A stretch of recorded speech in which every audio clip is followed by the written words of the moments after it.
وہاں ہوا یہ کہ جب صحابہ پہنچ گئے نا تو ان کفار مکہ کو چین نہیں آ رہا تھا کہ یہ ہمارے چنگل سے نکل گئے, ہم تو ان کو مارنا چاہتے تھے, یہ افریقہ پہنچ گئے. تو وہ ظالم وہ بھی افریقہ پہنچے, وہ بھی حبشہ پہنچے, اور نجاشی بادشاہ سے کہتے ہیں کہ ہمارے کچھ مہمان, ہمارے کچھ مجرم تمہارے پاس آ گئے, بھاگ کر آگے واپس کرو. تو نجاشی بادشاہ نے کہا اچھا ایسا ہے, تو مسلمانوں کو بھی بلایا. اب اسی دربار میں کفار مکہ بھی موجود ہیں, دشمنان اسلام بھی موجود ہیں, اور نجاشی بادشاہ بھی موجود ہے. اب مسلمان آ گئے.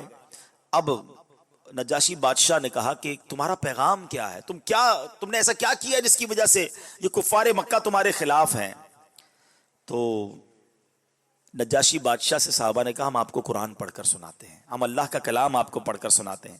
چنانچہ حضرت جعفر رضی اللہ تعالیٰ عنہ نے نجاشی بادشاہ کے سامنے سورہ مریم کی تلاوت فرمائی. اور کیا کمال کی صورت آپ نے چوز کی, کیونکہ وہ اس وقت عیسائی تھا, وہ عیسائی مذہب کو ماننے والے تھے. تو حضرت عیسیٰ علیہ الصلوۃ والسلام کے بارے میں اسلام کیا کہتا ہے اور کیا اسلام کی تعلیمات ہیں, وہ حضرت جعفر نے ان کے سامنے تلاوت کی. جیسے ہی آپ نے تلاوت کی, وہ پرسوز تلاوت تاثیر کا تیر بن کر نجاشی بادشاہ کے دل میں اتر گئی. آپ تلاوت کرتے جاتے تھے, وہ پھوٹ پھوٹ کر روتا جا رہا تھا. اور اس نے جملہ کہا کہ قرآن اور جو انجیل ہے یہ ایک ہی نور کے دو چراغ ہیں, ایک ہی نور کی ہدایت ہے, اور یہ ہمیں وہی رب کی طرف بلانے والے کلام ہیں. اس واقعے کے بعد نجاشی بادشاہ نے اپنا ایک وفد بھیجا نبی پاک علیہ الصلوۃ والسلام کی بارگاہ میں. اس وفد میں 70 افراد تھے. یہ لوگ جب نبی پاک کے پاس پہنچے تو اب سرور کائنات علیہ الصلوۃ والسلام نے ان کے سامنے یاسین شریف کی تلاوت شروع کر دی. اور جب انہوں نے یاسین شریف سنی تو اللہ کا پاکیزہ کلام سن کر یہ سارے لوگ بھی زاروں کے تار رونے لگے. یعنی پہلے کے لوگ قرآن سنتے تھے, قرآن ان کے دل پر اثر بھی کرتا تھا, اور ان کی آنکھوں سے آنسو بھی روانہ ہوتے تھے. جب یہ لوگ رونے لگے نا تو ان کی شان میں قرآن کی آیت نازل ہوئی. اللہ قرآن میں فرماتا ہے وَإِذَا سَمِعُوا مَا أُنزِلَ إِلَى الرَّسُولِ تَرَىٰ أَعْيُنَهُمْ تَفِيضُ مِنَ الدَّمْعِ مِمَّا عَرَفُوا مِنَ الْحَقِّ یقولون ربنا آمنا فاکتبنا مع الشاہدین. اللہ فرماتا ہے جب یہ سنتے ہیں وہ جو رسول کی طرف نازل کیا گیا تو تم دیکھو گے کہ ان کی آنکھیں آنسو سے ابل پڑتی ہیں, اس لیے کہ وہ حق کو پہچان گئے. کہتے ہیں کہ اے ہمارے رب ہم ایمان لائے, پس تو ہمیں حق کے گواہوں کے ساتھ لکھ دے. یعنی کیسے لوگ تھے کہ جب قرآن سنتے تھے تو ان کی آنکھوں سے آنسو نکلتے تھے. یاد رہے کہ تلاوت قرآن پڑھنا کرنا اور اس وقت آنسو بہانا یہ سعادت مندوں کا طریقہ ہے. اللہ کریم قرآن مجید میں ایک اور جگہ ارشاد فرماتا ہے اللہ نزل احسن الحدیث کتابا متشابہا مثانی تقشعر منہ جلود الذین یخشون ربہم ثم تلین جلودہم وقلوبہم الی ذکر اللہ. اللہ قرآن میں فرماتا ہے اللہ نے سب سے اچھی کتاب اتاری کہ ساری ایک جیسی ہے, بار بار دہرائی جاتی ہے. اس سے ان لوگوں کے بدن پر بال کھڑے ہو جاتے ہیں, ان لوگوں کے بدن پر بال کھڑے ہوتے ہیں جو اپنے رب سے ڈرتے ہیں, پھر ان کی کھالیں اور دل اللہ کی یاد کی طرف نرم پڑ جاتے ہیں. حضرت اسماء رضی اللہ تعالی عنہا فرماتی ہیں صحابہ کرام کی حالت یہ تھی کہ جب ان کے سامنے قرآن تلاوت کیا جاتا تو ان کی آنکھوں سے آنسو جاری ہو جاتے, ان کے رونگٹے کھڑے ہو جایا کرتے تھے. یہ ہے قرآن سننے کا صحیح طریقہ, یہ ہے قرآن سے محبت کا انداز کہ آنکھوں سے آنسو بہیں اور جسم پر ایک کیفیت طاری ہو جائے. کیونکہ ایکچولی کبھی سمجھا آپ نے کہ تلاوت یہ قرآن ہے کیا, یہ کس کا کلام ہے؟ مولا علی شیر خدا کرم اللہ تعالی وجہ الکریم سے پوچھے کہ قرآن کیا ہے, وہ کہتے ہیں جب میرا جی چاہتا ہے کہ اللہ مجھ سے بات کرے, اللہ مجھ سے کلام کرے تو میں تلاوت کرنا شروع کر دیتا ہوں. قرآن کلام اللہ ہے نا, اور جب میرا جی چاہتا ہے میں رب سے بات کروں میں دعا کرنا شروع کر دیتا ہوں. ذرا سوچو اللہ سے بات کرنا کتنا آسان ہے. آج دنیا والوں سے بات کرنا آسان نہیں ہے. کسی بہت بڑے آدمی, وڈیرے, سائیں, منسٹر, بزنس مین سے ملنا ہو تو ٹائم لینا پڑتا ہے, اپوائنٹمنٹ لینا پڑتا ہے. مگر اگر اللہ سے بات کرنی ہے تلاوت کرو, اللہ تم سے بات کر رہا ہے, دعا کرو, تم رب سے بات کر رہے ہو, مگر اس کے لیے ٹائم ہی نہیں ہے کسی کے پاس. سب سے بات کرنے کا ٹائم ہے, رب سے بات کرنے کا ٹائم نہیں ہے. سب کے پاس جانا ہے مگر رب کے پاس نہیں جانا ہے. قرآن پڑھنے کا شوق ہی نہیں ہے. اول تو پہلے قرآن پڑھنا نہیں آتا, آئے تو پھر اس کیفیت میں کہاں سے پڑھیں. اور یہ کیفیت کب بنے گی؟ جب قرآن کو ہم اچھے انداز سے پڑھنے والے بنیں گے. اور نبی پاک خود بھی صحابہ کو ترغیب دیا کرتے کہ قرآن پڑھو تو سمجھو اور پھر اس پر آنسو بھی بہاؤ. ایک بار نبی پاک علیہ الصلوۃ والسلام نے, حضرت جریر بن عبداللہ راوی ہیں, کہتے ہیں نبی پاک نے صحابہ کرام کے سامنے فرمایا کہ میں تمہارے سامنے سورہ تکاثر کی تلاوت کرتا ہوں. کون سی سورت؟ الہاکم التکاثر حتی زرتم المقابر. صرف یہ 2 آیتیں سمجھ لینا, صرف 2 آیتیں. کاش یہ 2 باتیں ہم سمجھ لیں. کیا ہے ان 2 آیتوں میں؟ قرآن کہتا ہے الہاکم التکاثر, تمہیں ہلاک کر دیا مال کی زیادہ طلبی نے, اور تکاثر اور کثرت, اور چاہیے اور چاہیے. اینڈ آف دا ڈے ہوتا کیا ہے؟ حتی زرتم المقابر, یہاں تک کہ تم نے قبروں کا منہ دیکھا. پلاننگ 5 سال کی ہے, 10 سال کی ہے, 20 سال کی ہے, بس تھوڑا ٹائم کے بعد یہ کر لوں گا, پھر یہ زمین بیچ کر یہ کر لوں گا, پھر یہ کام کروں گا تو یہ فیکٹری کھول لوں گا. اگلے 15 سال کی تمہاری پلاننگ ہے, وہ پلاننگ ادھر ہی رہ گئی. حتی زرتم المقابر, تم نے قبروں کا منہ دیکھا. آج ہم ٹریول کر رہے ہیں, کوئی یہاں سے کراچی جا رہا ہے, کوئی کہیں اور جا رہا ہے, ہم کبھی نہیں سوچتے کہ ہو سکتا ہے یہ سفر آخری سفر ہو. کیا روڈوں پہ ایکسیڈنٹ نہیں ہوتے؟ ہمیں 1 منٹ پہلے پتا نہیں ہوگا کہ ہم دنیا سے جانے والے ہیں. حتی زرتم المقابر, یہاں تک کہ تم نے قبروں کا منہ دیکھا. آج کل موبائل کمپنیاں ہمیں میسج کرتی ہیں نا کہ آپ کا بیلنس ختم ہونے والا ہے, ذرا بیلنس ڈلوا لیں ورنہ آپ ڈیٹا یوز نہیں کر سکیں گے, فون یوز نہیں کر سکیں گے. مگر زندگی میں کوئی میسج نہیں آئے گا کہ جناب آج آخری دن ہے, توبہ کر لیں, 3 دن رہ گئے, قضا کر لیجئے, اللہ کو راضی کر لیجئے, ٹوڈے از لاسٹ ڈے, اب صرف 6 گھنٹے رہ گئے, آخری لمحات ہے. نو, پتہ ہی نہیں ہوتا. صبح بندہ گھر سے نکلتا ہے, بعض اوقات تو گھر والوں کو کہہ کر جاتا ہے کہ یہ والا کھانا بنانا, رات کو آ کے کھاؤں گا, اور وہ والے کپڑے بھی استری کر کے رکھنا, پھر دوستوں میں جانا ہے. کپڑے بھی استری ہوتے ہیں, کھانا بھی تیار ہوتا ہے, بندہ نہیں آتا, جنازہ آتا ہے. آگاہ اپنی موت سے کوئی بشر نہیں, سامان 100 برس کا ہے, پل کی خبر نہیں. سوچئے, ہمیں یہ بات غور کرنی ہے کہ کبھی بھی ہم دنیا سے جا سکتے ہیں. پیارے آقا علیہ السلام نے کیا کہا صحابہ سے کہ میں تمہارے سامنے یہ سورت کی تلاوت کر رہا ہوں, اور آقا فرما رہے کہ جو تم میں سے روئے گا وہ جنت میں داخل ہوگا. اب نبی پاک نے صحابہ کے سامنے سورہ تکاثر تلاوت کی. حضرت جریر کہتے ہیں کچھ تو روئے, کچھ نہیں روک سکے. جو نہیں رو سکے انہوں نے عرض کی یا رسول اللہ صلی اللہ علیہ وسلم, ہم نے رونے کی کوشش تو کی مگر رو نہیں سکے. پیارے آقا نے فرمایا میں تمہارے سامنے دوبارہ پڑھتا ہوں, جو روئے گا اس کے لیے جنت ہے, جو نہ رو سکے وہ رونے جیسی صورت ہی بنا لے. 2 باتیں پتہ چلی, سمجھ کر قرآن پڑھنا, قرآن کے پیغام کو انڈرسٹینڈ کرنا, بینگ اے مسلم, ایک مسلمان ہونے کی حیثیت سے کتنا ضروری ہے. اور پھر دوسرا, قرآن کے اس اثر کو دل میں اتارنا. مگر یہاں تو حال یہ ہے کہ پورا سال گزر جاتا ہے, قرآن کو ہاتھ ہی نہیں لگاتے. ہم نے تو قرآن کو سمجھا ہے کہ یہ قرآن جو ہے یہ ہمارے لیے کتاب ہے, اور یہ کتاب برکت کے لیے ہے. یقیناً قرآن برکت کے لیے بھی ہے, مگر یہ قرآن صرف برکت کے لیے نہیں, یہ کتاب برکت بھی ہے اور کتاب عمل بھی ہے. ہم نے کیا کیا ہے, قرآن کو کتاب برکت سمجھا ہے. کوئی ایسی نئی دکان لیں گے, فوراً قرآن خوانی کروائیں گے, قرآن لے کے جلدان میں بھی رکھ دیں گے, اور جلدی بھائی ایک اچھا سا قرآن پاک اچھی پیکنگ میں لے کر آؤ کیونکہ نیا گھر لیا ہے, اس میں رکھنا ہے. اچھا اب کس لیے چاہیے, وہ نئی دکان کے لیے. اچھا اب کس لیے چاہیے, وہ بچی کی شادی ہے نا تو اس کی رخصتی کے لیے سر پہ رکھنا ہے. بس کیا یہی قرآن کا کام تھا؟ افسوس یہ ہوتا ہے کہ برکت میں بھی ہم پتہ ہی کیا کرتے ہیں, جس کے گھر میں قرآن خوانی ہے نا پھر بھی اس نے قرآن نہیں پڑھنا ہے, بچوں سے, مدرسے کے بچوں سے قرآن پڑھانا ہے, خود بریانی تیار کروا رہا ہوگا. ارے بھائی تمہارے گھر میں قرآن خوانی خود تو پڑھ لو, آپ کی دکان پر قرآن خوانی ہو رہی, کم از کم یہاں تو وہ بھی نہیں پڑھنا ہے. آپ بتائیں اتنا دور قرآن سے رہ کر ہم کیسے کامیاب ہوں گے؟ اللہ کے کلام سے دور رہنا اچھا نہیں ہے. نبی پاک علیہ الصلوۃ والسلام فرماتے ہیں وہ دل ویران ہے جس میں کچھ قرآن نہیں ہے. اپنے آپ سے پوچھیں کہ ہم کتنا قرآن سے اٹیچ ہیں, کتنا پڑھتے ہیں قرآن اور کتنا سمجھتے ہیں. ہمارے اسلاف قرآن کیسا پڑھتے تھے, آئے ہائے, اور کیسے اس سے برکتیں لوٹتے تھے. قرآن پتہ ہی کیا ہے, سنو, اللہ سورہ ابراہیم آیت نمبر 1 میں فرماتا ہے کتاب انزلناہ الیک لتخرج الناس من الظلمات الی النور. اللہ فرماتے ایک کتاب ہے کہ ہم نے تمہاری طرف اتاری کہ تم لوگوں کو اندھیریوں سے اجالے میں لاؤ. سرکار کو کیا فرما رہا ہے اللہ؟ اے محبوب، ہم نے کتاب اس لیے اتاری ہے کہ تم اس کے ذریعے لوگوں کو اندھیروں سے اجالے کی طرف لاؤ، لِتُخْرِجَ النَّاسَ مِنَ الظُّلُمَاتِ إِلَى النُّورِ۔ اور آپ کو پتا ہے اندھیرا کیسا تھا جب قرآن نازل ہوا؟ ان لوگوں کا حال کیا تھا؟ اللہ اکبر، کیسے اندھیرے تھے؟ عقائد کے اندھیرے تھے، نظریات کے اندھیرے تھے، اخلاق و کردار کے اندھیرے تھے، کفر و شرک کا اندھیرا دنیا میں پھیلا ہوا تھا۔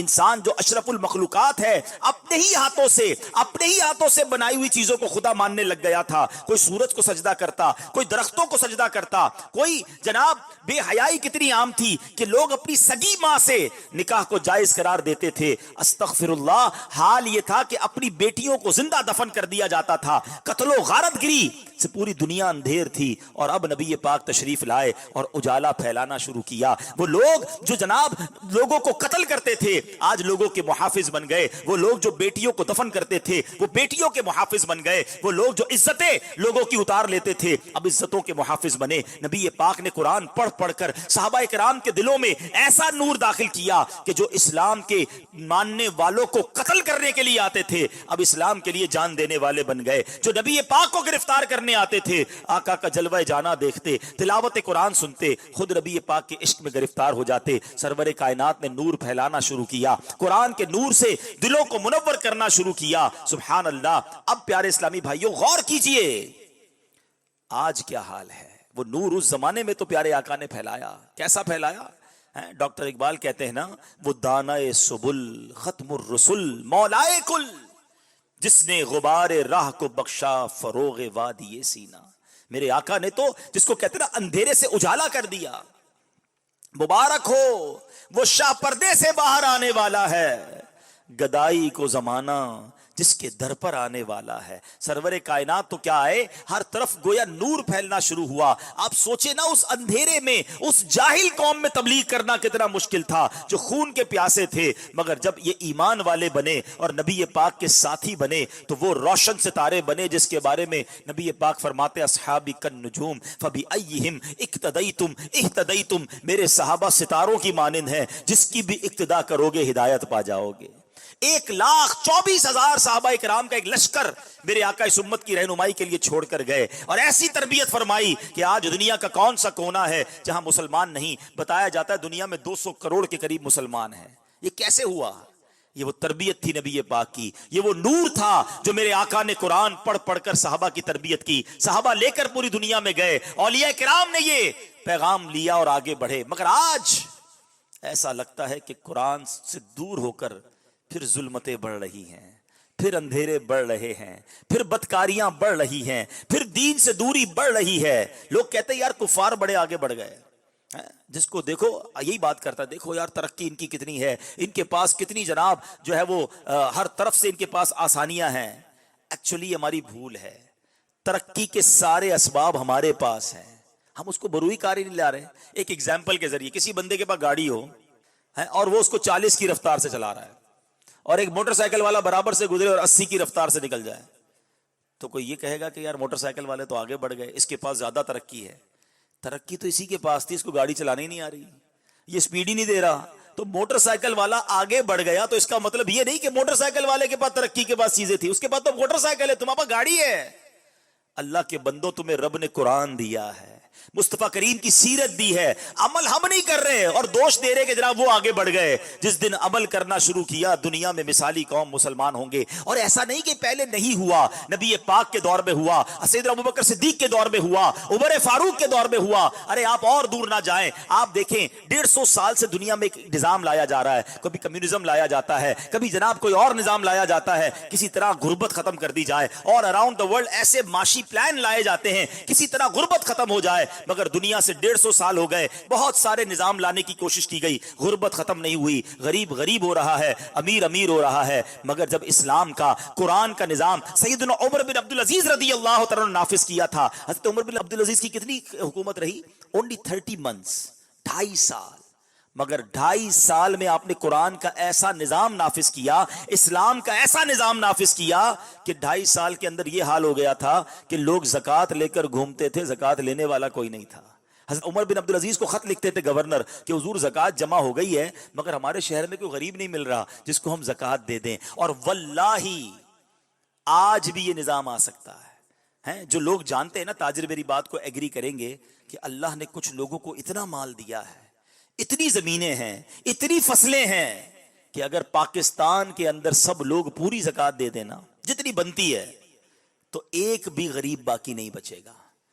پرابلم یہ ہے کہ آج مال تو مل گیا ہے, چونکہ قرآن سے دوری ہے, حدیث سے دوری ہے, دین سے دوری ہے, خوف خدا بچا نہیں ہے کہ اگر زکوٰۃ نہیں دوں گا تو یہ مال تو میرے لیے انگارہ بن جائے گا, یہ عذاب بن جائے گا. بندہ کہتا ہے یار اتنا مال کیسے نکالوں, اب 2.5% بھی بھاری لگتا ہے. کروڑ روپے ہو جائیں تو 2.5 لاکھ دینے پڑیں گے, 10 کروڑ ہو جائیں 25 لاکھ دینے پڑیں گے, 100 کروڑ ہو جائیں تو 2.5 کروڑ دینے پڑیں گے. بندہ سوچتا ہے 2.5 کروڑ ہر سال کیسے دے سکتا ہوں. یہ نہیں سوچتا کہ رب نے 100 کروڑ دیے تو 2.5 کروڑ بنے ہیں, رب نے لاکھ دیے ہیں تو 2.5 دینے ہیں. لیکن افسوس یہ ہے کہ یہ 2.5% بھی مسلمانوں کو وبال لگتا ہے, ان کے دلوں پر بوجھ لگتا ہے. یہی وہ وجہ ہے کہ دین کی دوری ہے, بے برکتی ہے, یہ مال ادھر ہی رہ جائے گا. قرآن کہتا ہے الہاکم التکاثر حتی زرتم المقابر. یہ پیسے کون لے کے جاتا ہے؟ کبھی دیکھا کس کی قبر میں تجوری ہو, کسی کے کفن میں جیب ہو؟ خالی ہاتھ جائیں گے ہم. لیکن اگر زکوٰۃ نہیں دی ہوگی تو یہی مال انگارہ بن جائے گا, عذاب بن جائے گا. لیکن اصل میں ہم اصل میں کیلکولیٹر پہ چلتے ہیں. تاجر لوگ ہوتے ہیں نا, کہتے ہیں یار مولوی صاحب بات تو صحیح کر رہے ہیں مگر 2.5% جب دوں گا تو پیسے تو کم ہو جائیں گے. یہ پیسے کم نہیں ہوں گے, واللہ کم نہیں ہوں گے, خدا کی قسم کم نہیں ہوں گے. اب آپ کہہ رہے ہیں ابھی بھائی آپ نے قسم کھا لی, میں کیوں نہ قسم کھاؤں, میرے آقا نے قسم کھائی ہے. سرور کائنات علیہ الصلوۃ والسلام کی حدیث ہے اور میرے آقا فرماتے میں اللہ کی قسم کھا کر کہتا ہوں اللہ کی راہ میں خرچ کرنے سے مال کم نہیں ہوتا.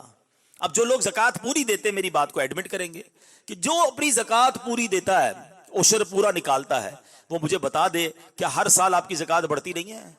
کیا ہر سال آپ کا عشر بڑھتا؟ کیسے بڑھ رہا ہے؟ اس کا مطلب آپ کا مال بھی بڑھ رہا ہے. آپ زکوٰۃ دے رہے ہیں, آپ کی ویلتھ بڑھ رہی ہے, ادھر بھی بڑھ رہی ہے, انشاءاللہ ادھر بھی بڑھ رہی ہے, ادھر الگ ثواب ملے گا, ادھر الگ اجر ملے گا. تو یہ قرآن سے جو دوری ہے نا, یہ ہمیں بڑی ذلت کی طرف لے جا رہی ہے. ہمارے اسلاف اللہ اکبر قرآن سمجھتے کیسا تھے اور اس پر عمل کیسا کرتے تھے. آپ کو پتا کہ حضرت فضیل بن عیاض رحمت اللہ تعالی علیہ یہ بہت بڑے ڈاکو تھے. ہاں, اور ان کی ہدایت کا سبب کیا بنا؟ قرآن کا نور دیکھو کیسا اثر کرتا ہے. آپ قرآن سے دوستی کر لو, قرآن آپ کو ٹھیک کر دے گا. حضرت فضیل بن عیاض کے سامنے ایک بار ایک قرآن پاک کی آیت پڑھی جا رہی تھی اور یہ آیت ہے 27ویں پارے کی سورہ حدید آیت نمبر 16. آیت میں میسج کیسا ہے سمجھ آئے تو پتہ چلے نا. حالانکہ ہو سکتا ہے آیت ہم نے بھی کئی بار سنی ہو, سمجھتے تو ہے نہیں قرآن کو, انڈرسٹینڈ کرنے کی کوشش بھی نہیں کرتے. آیت کیا ہے؟ اللہ فرماتا ہے قرآن میں الم یأن للذین آمنوا ان تخشع قلوبہم لذکر اللہ. اللہ فرماتا کیا ایمان والوں کو ابھی وہ وقت نہ آیا کہ ان کے دل جھک جائیں اللہ کی یاد کے لیے؟ اللہ اکبر, یہ سننا تھا. آپ زاروں کے تار رونے لگے. آپ نے توبہ کی, جتنے لوگوں کا مال لوٹا تھا سب واپس لوٹایا, اب علم دین سیکھنے لگے, عبادت و ریاضت میں مصروف ہو گئے. اللہ اکبر, اللہ کے اتنے بڑے ولی بن گئے کہ آج زمانے میں ولیوں کے سردار کہلاتے ہیں. حضرت فضیل بن عیاض کا یہ مرتبہ ہے. تو علماء اسلاف اللہ کے نیک بندے جو قرآن سمجھتے تھے, قرآن ان کے دل پر اثر بھی ایسے کرتا تھا اور وہ اس پر انڈرسٹینڈ کر کے عمل کرتے تھے. بہت سارے واقعات ہیں. اب 4 پارے کی پہلی آیت ہے لن تنالوا البر حتى تنفقوا مما تحبون. اللہ قرآن میں فرماتا تم ہرگز بھلائی کو نہ پہنچو گے جب تک راہ خدا میں اپنی پیاری چیز خرچ نہ کرو. کیا کمال کا میسج ہے. کون سی چیز خرچ کرنی ہے؟ پیاری چیز. ہم کون سی خرچ کرتے ہیں؟ گھٹیا چیز. جو نہیں چاہیے وہ اللہ کی راہ میں دینا ہے. ہمارا تو عجب مائنڈ ہے نا. کھانا بچ گیا مدرسے بھجوا دو, کپڑے پرانے ہو گئے غریب کو دے دو, جرابیں نکلی ہوں گی, پرانے جیکٹ نکلے ہوں گے, رضائیاں نکلی ہوں گی, جو رضائی پھٹ گئی, جو جراب میں سوراخ ہو گیا, چلو یار اب اللہ کی راہ میں دے دو. اللہ کی راہ میں وہ دینا ہے جو میرے کام کا نہیں ہے. یہ ضرور اگر جو سامان ہمارے کام کا نہیں وہ دینا چاہیے, لیکن اللہ کی راہ میں جب دینے کی باری آئے تو اچھا دینا ہے. کبھی ایسا ہوا کہ یار میں سویٹر خریدنے گیا, اپنے لیے بھی ایک خرید دوں, کسی غریب کے لیے بھی خرید دوں, جیسا میں پہنوں ایسا پہناؤں. جو کھانا ہم کیا کرتے ہیں, کھانا بچ جائے وہ غریب کو دینا ہے. کیا ایسا نہیں ہو سکتا کہ اپنی ہنڈیا میں سے سب سے پہلی پلیٹ ہی غریب کے لیے نکال لیں کہ یار پہلے وہ کھا لے پھر میں کھاؤں؟ کیونکہ قرآن کہہ رہا ہے تم ہرگز بھلائی کو نہیں پہنچو گے جب تک اپنی پیاری چیز اللہ کی راہ میں خرچ نہ کرو. اچھا ہمارا مائنڈ سیٹ تو ایسا ہے کہ جس کام میں فائدہ نہ بھی ہو نا وہ بھی گھٹیا دینی ہے. مثال کے طور پہ کبھی نماز پڑھی جمعے کی مسجد میں, امام صاحب نے اعلان کیا کہ مسجد کے لیے چندہ دیں. ہماری جیب میں ہاتھ بھی گیا, چلو یار آج 10 روپے دے دیتے ہیں. کسی دن سخاوت کا دریا اور جوش میں آ گیا, 50-100 روپے کی نیت کی. اب سچ بتاؤ جیب میں 2 نوٹ ہیں, ایک 50 کا پرانا والا, ایک 50 کا نیا والا. مسجد کے ڈبے میں کون سا ڈالیں گے؟ پرانا والا. ارے جو نیا والا ہے کوئی 51 روپے کا, وہ ہے 50 کا, لیکن اللہ کی راہ میں دینا نا پرانا والا. خود سوچے کہ میری رب سے محبت کیسی ہے. دین کی راہ میں جب خرچ کرنا ہے مجھے کیوں گھٹیا والا ہی خرچ کرنا ہے. پیسوں کی بات تو اور ہے. ہمارا تو حال یہ کہ اگر ہمارے 2-3 بچے ہوں نا, اور ایک بچہ بڑا ہوشیار ہو, سمجھدار ہو, تو گھر والے کہتے ہیں اس کو تو ڈاکٹر بنائیں گے. تو دوسرا والا بڑا حساب کتاب میں تیز ہو کہ اس کو انجینئر بنائیں گے. تیسرا والا بہت شرارتی ہو, سبق بھی یاد نہ کرتا ہو, اٹکتا بھی ہو, زبان بھی اس کی ٹھیک نہیں بولتا ہو, اس کو مدرسے میں دے دو. بچہ بھی وہ دینا ہے اللہ کی راہ میں جو تمہارے کام کا نہیں ہے. اچھا پھر کہتے ہیں علماء جو ہے وہ اپ ٹو دا ڈیٹ نہیں ہے, علماء جناب دنیا کے تقاضے پورے نہیں کر رہے, علماء جناب صحیح طریقے سے سمجھاتے نہیں ہیں. تم نے مدرسے میں بچے کون سے دیے ہیں جو تمہارے کام کے نہیں تھے؟ دو نا اپنے خاندان کا سب سے بہترین بچہ جس کا بریلینٹ مائنڈ ہے کہ دیکھو کیسا مفتی بن کر دین کی خدمت کرتا ہے. ہمارا تو ذہن ہی یہ بن گیا ہے جب اللہ کی راہ میں دینا ہے تو بچا ہوا دینا. اللہ سے امید رکھتے ہیں یا اللہ تو بھی نواز دے. یہ اللہ کے غضب کو دعوت دینے کی بات نہیں کہ جب اپنے بچے کے لیے خریدنا ہے تو برانڈڈ خریدنا ہے, اپنے لیے خریدنا ہے تو بہترین خریدنا ہے, اللہ کے لیے دینا ہے تو گھٹیا دینا ہے. یاد کرو یہ غلطی ہے جو ہم کر رہے ہیں. اللہ قرآن میں فرماتا ہے تم اپنی بہترین چیز اللہ کی راہ میں خرچ. اور صحابہ نے جب یہ آیتیں پڑھی نا تو صحابہ آئے نبی پاک کے پاس, کہا حضور میرے سارے مال میں سب سے بہترین مال یہ تھا, یہ میں آپ کو باغ پیش کرتا ہوں. حضور یہ کنواں میرا سب سے بہترین تھا, میں یہ کنواں پیش کرتا ہوں. ہم بھی کریں نا کہ یا اللہ یہ سب سے بہترین چیز میرے مال میں ہے, وہ تیری راہ میں خرچ کرتا ہوں. پھر دیکھو اچھا اب شیطان کیا دل میں وسوسہ ڈالے گا کہ یار میرے مال میں تو ایک ہی چیز سب سے اچھی ہے, وہ دے دوں گا تو مجھے دوسری کہاں سے ملے گی؟ تو تمہارے پاس ایک ہے نا, میرے رب کے پاس ایک تھوڑی ہے. تم ایک خرچ کرو وہ اس کے بدلے اور عطا فرمائے گا. اصل وہ اللہ پر بھروسہ ہے. اور یہ قرآن سے ڈائریکٹ جب نور ملتا ہے تو اس کا مزہ ہی اور ہوتا ہے, اس کی سیکھنا ہی اور ہوتا ہے. ایک آخری واقعہ سنا کر اپنی بات کو ختم کرتا ہوں, ورنہ باتیں تو بہت ساری ہیں کہ قرآن پاک سے کس طرح صحابہ کرام علیہ رضوان جو ہے وہ سبق لیا کرتے تھے. امام زین العابدین رضی اللہ تعالیٰ عنہ, یہ امام حسین کے شہزادے ہیں. ایک مرتبہ آپ کی کنیز آپ کو وضو کروا رہی تھی. اچھا اور اچانک اس کے ہاتھ سے برتن چھوٹ کر گرا اور امام زین العابدین کے چہرے پر لگا اور آپ کا چہرہ زخمی ہو گیا. اب جیسے ہی آپ نے چہرہ اٹھا کر دیکھا نا, دیکھو پہلے کی کنیزیں بھی کیسی تھی, خادمائیں خادم کیسے تھے, سب کو قرآن آتا تھا. آج بڑے بڑے ڈگری ہولڈر بیٹھے ہوتے ان کو قرآن نہیں آتا. کیا موقع کی آیت پڑھی اس خاتون نے, وہ پڑھتی ہیں والکاظمین الغیظ. قرآن کہتا ہے اور غصہ پینے والے. امام زین العابدین نے فوراً یہ آیت سنی تو اب اچھا تلاوت کس کے سامنے ہو رہی ہے؟ خاندان نبوت کے چشم و چراغ کے سامنے. وہ نہیں قرآن سمجھیں گے تو کون سمجھے گا؟ جیسے ہی قرآن کی آیت پڑھی نا اور غصہ پینے والے, حضرت زین العابدین فرماتے میں نے غصہ پی لیا. اس خاتون نے جو اگلی آیت کا حصہ تھا وہ پڑھا والعافین عن الناس, اور لوگوں سے درگزر کرنے والے. آپ نے فرمایا کہ میں نے رضا الہی کے لیے تجھے معاف کر دیا. پہلے غصہ پی لیا, اب آیت کا اگلا حصہ سنا کہ اللہ کی خاطر معاف بھی کر دیتے ہیں, کہتے ہیں میں نے تجھے معاف کیا.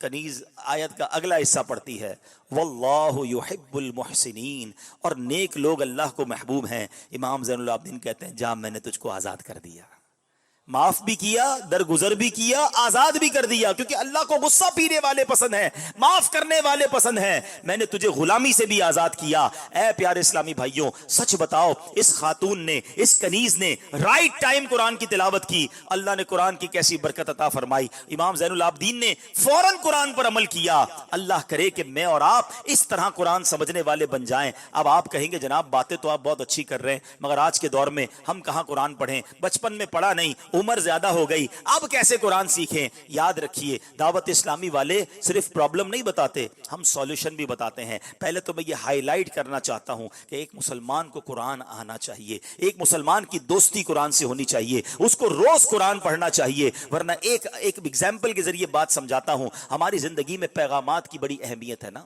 آج کل واٹس ایپ آ گیا ہے, ضروری میسج فوراً سنتے ہیں. ٹھیک ہے پیغام سننے چاہیے, مگر ایک بات تو بتاؤ, قرآن کس کا پیغام ہے؟ بتاؤ نا. اللہ کا پیغام ہے. 40 سال ہو گئے آپ کو ملے ہوئے,